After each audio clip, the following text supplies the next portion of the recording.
जो है ना मैं सोमनीफेरस पॉइजन स्टार्ट करने लगी हूँ। सोमनीफेरस पॉइजन जो हैं वो स्लीप इंड्यूसर्स होते हैं और जो है ओपियोइड्स इसमें आते हैं। सोमनीफेरस जो है पॉइजन बेसिकली सीएनएस डिप्रेशन करते हैं और इसमें हमारे पास आगे से ओपियम, हेरोइन एंड पैथोडीन आते हैं। ओपियम जो है वो नेचुरली अक्रिंग है पॉपी प्लांट से हम ऑब्टेन करते हैं और जो हेरोइन एंड पैथोडीन है दे आर सिंथेटिक, ठीक है। और ये हेरोइन और पैथोडीन जो है ओपियम से ही सिमिलर इनका वो स्ट्रक्चर वगैरह होता है। अच्छा, अब जो है इनके जनरल यूज़ जो है ना वो पेन रिलीफ के लिए हम उसको यूज़ कर सकते हैं या फिर स्लीप इंड्यूसर्स ये होते हैं अच्छे। अब सिम्टम्स जो हैं जनरल उसमें है पहली बात के एक्साइटमेंट, पहले एक्साइटमेंट होती है, then there is depression, narcosis, coma हो जाता है। अब ओपियम की जो एक्टिव इंग्रेडिएंट्स हैं इसमें हमारे पास दो है, फिनेंथ्रीन एंड आइसोक्विनोलोन्स। अब जो फिनेंथ्रीन है ना वो नाइकोसिस करता है, it is involved in coma induction, ठीक है, फिनेंथ्रीन जो है। और आइसोक्विनोलोन्स हैं ये एनएमजी6 होते हैं। फिनेंथ्रीन के आगे से जो है ना कंपोनेंट्स जो है उसमें मॉर्फिन, कोडीन, थिबेन एंड हेरोइन आता है। और आइसोक्विनोलोन्स जो एनएमजी6 है उसमें हमारे पास है पेपरवेरिन एंड नार्कोटीन। अब सिम्टम्स एंड साइंस में ना 3 स्टेजेस में हमने इसको डिवाइड किया हुआ है कि एक है सबसे पहले एक्साइटमेंट होती है, देन देयर इज स्टूपर और लास्ट में जो है वो कोमा नार्कोसिस हो जाता है।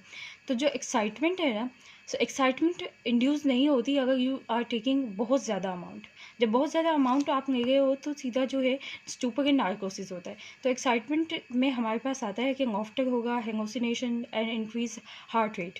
और जो स्टूपर है उसमें यही है कि जनरल स्टूपर जैसे होता है, स्लीप इंडक्शन है, हेडेक है, प्यूपिल्स जो है उनकी कंस्ट्रिक्शन वगैरह हो गई है, वीकनेस है और जो है लिम्स पे वेट है फील होता है। तो ये स्टूपर के जो है साइंस एंड सिम्टम्स आ गए। फिर जो नार्कोसिस है, नार्कोसिस में आपके पास कोमा लाइक कंडीशन जो है कोमा होता है। अब इसमें हमारे पास क्या है, सबसे इंपॉर्टेंट चीज़ जो है वो है पिन पॉइंट प्यूपिल, ठीक है। इसके अलावा चेन स्टॉक्स, ब्रीदिंग और जो है हाइपोथर्मिया, ये 3 चीज़ें तो बहुत इंपॉर्टेंट है कि हमारे पास पिन पॉइंट प्यूपिंग है, चेन स्टॉक ब्रीदिंग है एंड हाइपोथर्मिया है।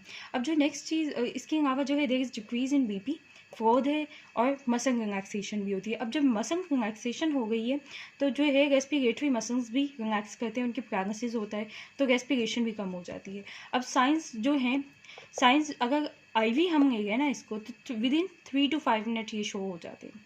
अगर हम इंजेस्ट कर गए ऑर्गन है तो with in half an hour science show होते हैं। अब फेटम डोज जो है इसकी, तो मॉर्फिन की जो फेटम डोज है दैट इज़ 200 मिलीग्राम और जो है ओपियम की 2 ग्राम है और फेटम पीरियड इसका 9 to 12 आवर्स है। अब डायग्नोसिस जो है, डायग्नोसिस वही बातें हैं जो नार्कोसिस वाले हमने स्टेज में पढ़ी थी कि पिन पॉइंट प्यूपिंग है, चेन स्टॉक ब्रीदिंग है, स्लो पल्स है।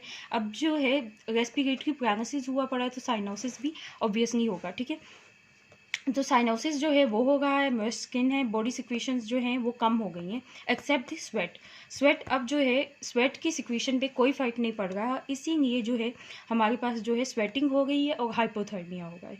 तो इसीलिए जो है नार्कोसिस में हाइपोथर्मिया हो गया था कि स्वेट जो है उसकी बहुत ज़्यादा सिक्वेशन होती है, हाइपोथर्मिया होता है। इसके अलावा जो फ्लोड है और स्नो पॉन्स ये इसके जो है डायग्नोसिस में इन्वॉल्व होते हैं। अच्छा, अब आगे से ना डिफरेंशियल डायग्नोसिस भी इसका है। डिफरेंशियल डायग्नोसिस इतना इंपॉर्टेंट नहीं है लेकिन थोड़ा सा नो हाउ होना चाहिए कि इसमें क्या क्या है। तो हम लोगों की जो सबसे इंपॉर्टेंट इसमें ओपियम पॉइजनिंग में सबसे इंपॉर्टेंट बात है वो कोमा ही है। सीएनएस डिप्रेशन होता है, कोमा होता है, तो इसलिए जो निमोनिक है वो कोमा ही है। तो पहले जो चीज़ है वो है कि कोमा से हमें उसे डिफ्रेंशिएट करना है, एक चीज़ होगी। अब जो कोमा है ना इसमें हमारे पास जो है अगर एपिलेप्टिक कोमा है, एपिलेप्टिक कोमा में ये है कि एपिलेप्सी में जो है बहुत ज़्यादा स्पाज्म, मसल स्पाज्म होते हैं और इसमें मसल रिलैक्सेशन है, ये डिफरेंशियल पॉइंट है। इसके अलावा जो हिस्ट्री है, प्रीवियस अटैक्स की हिस्ट्री होती है एपिलेप्सी में।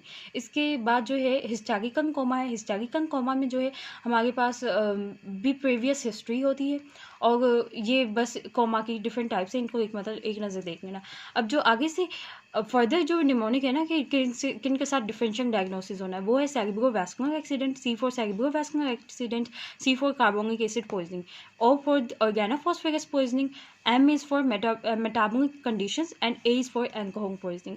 अब जो है इसमें C जो है सेरेब्रोवास्कुलर एक्सीडेंट्स, अब हम कैसे डिफरेंशिएट करते हैं सेरेब्रोवास्कुलर एक्सीडेंट्स को एंड ये जो ओपियम पॉइजनिंग है। अब एंडरली हाइपरटेंसिव जो पेशेंट है उनमें अब्रप्ट हेमीप्लेजिया हो जाएगा, इसमें नहीं होता। और पोंटाइन हेमरेज है तो ये देयर इज हाइपरपाइरेक्सिया, जो टेम्परेचर है वो इंक्रीज हो जाएगा, फीवर होगा, इसमें हाइपोथर्मिया होता है। तो ये डिफरेंशियल डायग्नोसिस हो गया इसका। फिर जो है कार्बोनिक एसिड के साथ इसका डिफरेंशियल डायग्नोसिस किस तरह हो जाएगा कि कार्बोनिक एसिड में there is green colour of urine, urine का कलर ग्रीन होता है, स्मेल ऑफ ब्रेथ भी जो है अलग होता है। यहाँ पे जो है ना ब्रीदिंग की जो स्मेल है वो है हमारे पास रो फ्लैश लाइक स्मेल है इसमें ओपियम पॉइजनिंग में। फिर ऑर्गेनोफॉस्फेरस पॉइजनिंग में जो है कि स्मेल जो है कैरोसिन या गार्लिक लाइक स्मेल होती है, जबकि इसमें जो है रोफनेश लाइक स्मेल है। और ऑर्गेनोफॉस्फोरस में निकोटिनिक एंड मस्कुलिनिक रिसेप्टर्स की एक्टिवेशन हुई होती है, इंक्रीज एक्टिवेशन, तो वो सारे साइंस शो हो गए होते हैं। फिर जो है मेटाबॉलिक कंडीशंस जो है ना उसमें हमारे पास यूरेमिक कोमा है एंड डायबिटिक कोमा है। जब यूरेमिक कोमा है तो उसमें अमोनिकम स्मेल होती है, यूरेमिक कोमा में जो है हमारे पास अमोनिकम स्मेल है and there is some kidney disease. मैंने ये किडनी का साइन बनाया हुआ है, तो कुछ किडनी डिजीज होगी, ठीक है। और इसमें जो स्मेल है रोफ नेशनल है, ये डिफरेंशियल डायग्नोसिस है। एंड जो नेक्स्ट थिंग है वो है कि डायबिटिक कोमा, उसमें जो है डायबिटीज़ में ओबियसली एसीटोन लाइक स्मेल होगी और डायबिटिक कीटो एसिडोसिस की वजह से जो है कॉस्मोंग ब्रीदिंग होगी, ठीक है। कॉस्मोंग ब्रीदिंग ये है, ये इसका डिफरेंशियल डायग्नोसिस है। फिर एंकोंग पॉइजनिंग जो है कि एंकोंग की स्मेल अलग होती है, इसकी जो है रोफ नेशनल स्मेल है। और जो प्यूपिंग्स हैं ये वैसे कंस्ट्रिक्टेड हुए होते हैं, लेकिन जब पिंच करते हैं फेस को किसी जगह पे, बॉडी पे पिंचिंग जब होती है तो वो जो है डायलेट करते हैं और हम इसको कहते हैं मैकीवन साइन, ठीक है। McEwen sign, this is very important, ये याद रखने वाली चीज़ है। अच्छा, आगे से ट्रीटमेंट जो है ना, हम ट्रीटमेंट स्ट्रैटेजीज में सबसे पहले हमने स्टमक वॉश करना है। पहली जो चॉइस होती है वो पोटेशियम परमैंगनेट होती है, ठीक है, 1:5000 की उसकी स्ट्रेंथ। अगर वो प्रेजेंट नहीं है तो हम स्टमक वॉश करेंगे विद टी और टैनिक एसिड इन फीएम।